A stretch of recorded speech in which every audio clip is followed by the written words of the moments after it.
안녕하세요. 까치살모입니다.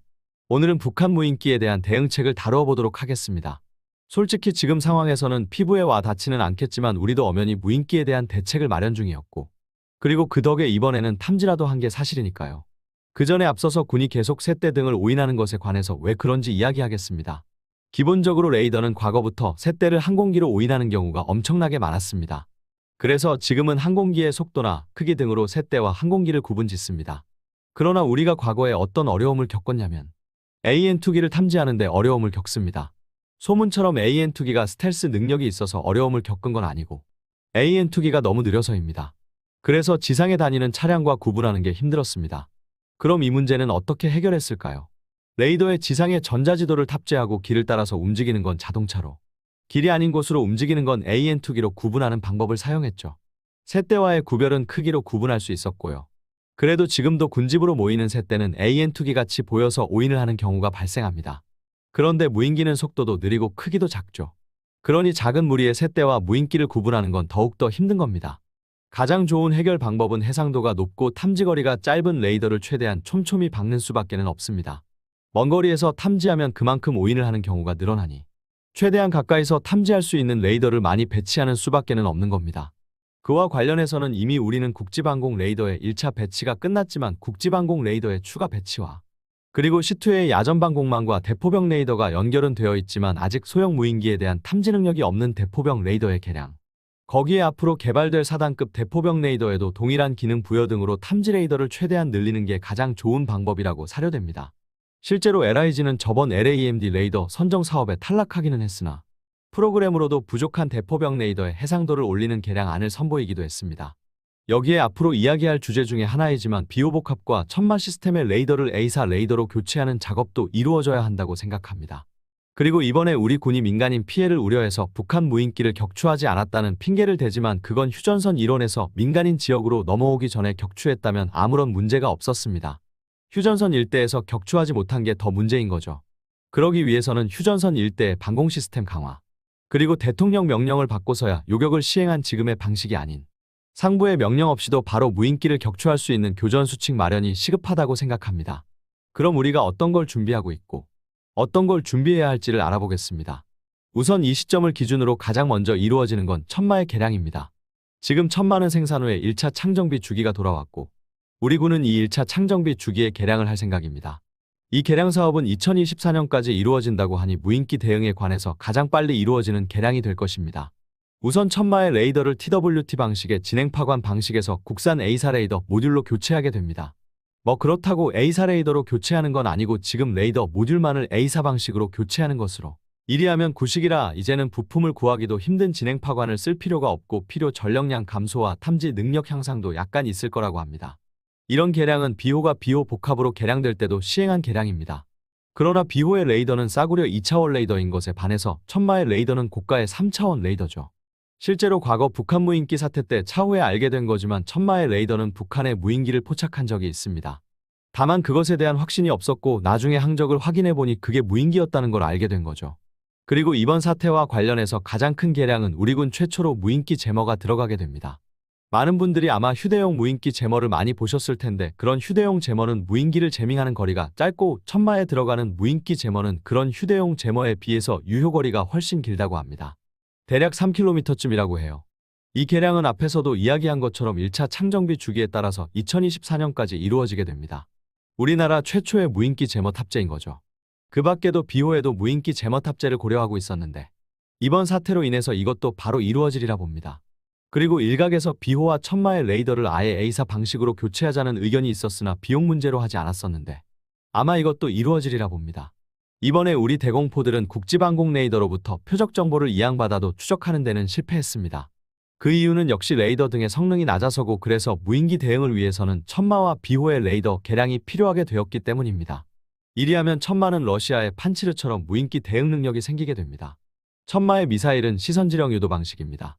이 방식은 천마 레이더의 미사일 유도를 대부분 의존하는 방식으로 판지르는 무인기를 요격할 수 있고 천마는 요격이 불가능한 이유가 바로 레이더 때문입니다. 그래서 천마의 레이더가 A사 레이더로 바뀌면 우리의 천마도 무인기에 대한 대응 능력이 생길 겁니다. 그리고 비호와 차륜형 대공포의 전방확산탄의 적용은 원래 차륜형 대공포는 그 개발이 논의될 때부터 전방확산탄에 적용이 고려되었습니다. 그러나 이명박 정부 시절 차륜형 대공포 사업이 취소되었고, 그래서 육군은 우선은 차륜형 대공포를 살리는 걸 우선시했기에 전방확산탄 적용을 포기하게 됩니다. 실제로 당장 지금 비호와 차륜형 대공포가 사용하는 탄 대부분은 해군으로부터 이양받은 탄입니다. 해군은 과거 고속정에 30mm 에머슨 기관포를 운용하고 있었고, 지금은 거의 다 퇴역한 상태입니다. 그래서 해군의 30mm 탄을 이양받아서 사용하고 있고, 이에 따라서 큰 비용을 절약할 수 있게 된 거죠. 그러나 여전히 풍사는 꾸준히 전방확산탄의 도입을 요구하고 있었고, 그래서 풍사는 비용을 아끼기 위해서 전방확산탄을 적용하기 위해서 좀 더 저렴한 방법을 제안 중입니다. 독일에서 개발한 전방확산탄은 포구의 포구 초속 측정 장비와 비접촉식 신관 장입기를 가지고 있습니다. 그래서 포탄이 발사될 때 포구 초속까지 측정해서 전방확산탄이 정확히 터질 시기를 조절해 주는 겁니다. 그런데 이 방법은 비용이 많이 들고 아주 큰 계량이 필요합니다. 그래서 풍산이 제안한 방법은 포구 초속 측정 장비나 비접촉식 신관 장입기가 아니라 약실 내에 접촉식 신관 장입기를 설치해서 탄이 폭발할 거리를 입력해주는 방법입니다. 솔직히 저는 이 방법을 싫어합니다. 이 방법대로라면 분명 무인기 요격에는 효과적이지만 문제는 적 야포탄이나 다련장을 요격하는 시램으로서의 능력은 떨어지게 됩니다. 그래서 이 방법을 싫어하는 건데, 내년 2023년에 풍산의 전방확산탄과 풍산이 제안한 방식을 실제로 테스트해보는 소요검증 과정이 이루어지기로 했습니다. 물론 30mm 전방확산탄의 위력이 부족하다는 지적이 꾸준히 있어왔지만 그건 어디까지나 항공기 같은 대형 표적에 대한 저지력 부족이 문제가 되는 겁니다. 그 문제도 풍산이 어느 정도 대안을 내놨는데 전방확산탄에 들어가는 텅스텐 탄자의 숫자를 줄이고 탄자 각각의 무게를 증가시켰습니다. 이런 식으로 개량해서 어느 정도 극복을 했고, 소형 무인기라면 전혀 위력 부족을 느낄 이유도 없습니다. 실제로 독일에서도 대공용은 35mm를 사용하고 퓨마나 링스 장갑차에는 30mm를 사용하면서 퓨마 장갑차의 전방확산탄은 대공용이 아니라 대인용으로만 사용했지만 지금은 퓨마에게도 무인기에 대한 대공 임무를 부여하는 시험을 하고 있습니다. 솔직히 지금까지는 이게 채택될지 안 될지는 미지수였지만 이번 북한 무인기 사태로 풍산의 전방확산탄이 도입될 가능성은 대폭 커지지 않았나 합니다. 그리고 레이저 무기는 지금 개발되고 있지만 지금 개발되고 있는 레이저 무기는 외부로부터 전력을 공급받는 고정식의 출력도 30kW급밖에 되지 않습니다. 거기다 이 레이저 무기는 청와대 등 주요 거점 방어용으로 사용할 계획이므로 만일 이번 사태 때 레이저 무기가 있었다고 해도 아무 쓸모가 없었을 겁니다. 결론은 이동이 가능한 100kW급 이상의 레이저 무기가 필요하고 100kW급 레이저 무기는 2030년이 넘어야 배치될 겁니다. 그리고 100kW급이라고 해도 그 위력은 충분하지 않고 30mm 기관포급의 위력을 보이려면 최소 300kW급 출력은 필요합니다. 그래서 레이저 무기가 무인기 대응의 중심이 되려면 앞으로도 10년 이상은 기다려야 합니다. 그리고 우리가 당장은 안티제밍 시스템을 사용하겠지만 안티제밍 시스템은 군용 GPS를 쓰거나 통신장비의 주파수 도약 등이 가능한 군용 무인기에는 한계점이 존재합니다. 그래서 지금 개발 중인 무기가 HPM 무기입니다. 마이크로웨이브 무기죠. 이 무기는 아실 분들도 많겠지만 간단하게 소개하자면 EMP8을 특정 지역에 집중해서 발사하는 무기입니다. 그래서 상대 항공기의 전자장비를 무력화시켜서 요격하는 방식이죠. 궁극적으로는 무인기 제머는 이걸로 대체될 것입니다. 이게 지금 우리가 무인기에 대해서 대비하기 위해서 개발하는 장비들입니다. 물론 당장 체감이 안 될 거라는 건 저도 알고 있습니다. 저 또한 그리 느끼니까요. 그러나 최소한 이런 준비는 하고 있습니다. 그러나 이런 장비에 앞서서 제가 가장 강조하고 싶은 건 교전 수칙의 마련입니다.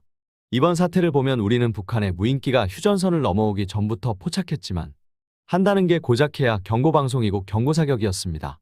그리고 나서는 휴전선을 돌파당하고는 무인기를 추적하기 위해서 항공기들을 대거 동원해야 했고요. 그런데 제가 보기에 우리 항공기들이 움직이는 모습은 마치 AN2기를 요격하는 것과 완전히 같았습니다.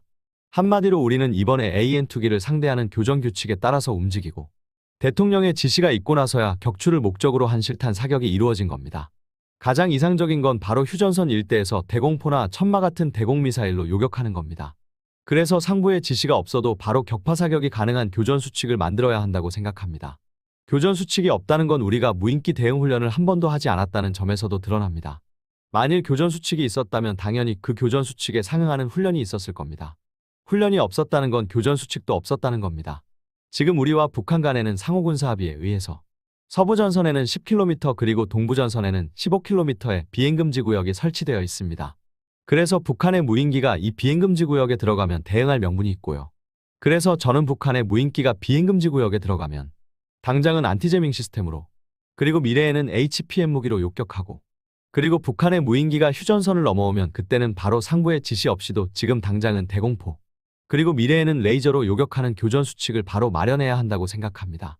휴전선을 넘어서 민간인 지역으로 넘어가면 이번처럼 대처가 힘들어질 수밖에는 없습니다.